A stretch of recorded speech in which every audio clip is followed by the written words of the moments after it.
আসসালামু আলাইকুম, কেমন আছেন সবাই? আশা করি সবাই ভালো আছেন। আলহামদুলিল্লাহ, আমিও ভালো আছি আল্লাহ পাকের অশেষ কৃপায়। আবারও নতুন একটা ভিডিওতে সবাইকে স্বাগতম। আজকে আমি আপনাদের মাঝে নিজেকে ভালো রাখার কয়েকটা টিপস শেয়ার করব, যেটা আমরা বরাবরই ভুল করে থাকি। সর্বপ্রথম যে কাজটি আমরা করব নিজেকে ভালো রাখার জন্য, সেটা হচ্ছে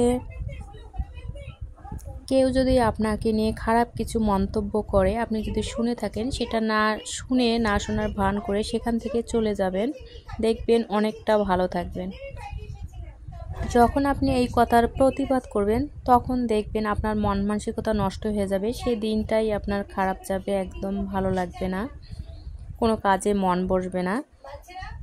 জীবনের প্রত্যেকটি সেকেন্ড কিন্তু অনেক মূল্যবান। আপনার যে সময়টা চলে যাবে, ওই সময়টা কিন্তু আপনি হাজারো চেষ্টা করলে আর ফিরে পাবেন না। আর দ্বিতীয়ত, আপনাকে যদি কেউ অপমান করতে চায় বা অপমানমূলক কোনো কথা বলে, তাহলে সেখান থেকে আপনি হাসি মুখে চলে আসবেন, দেরি করবেন না।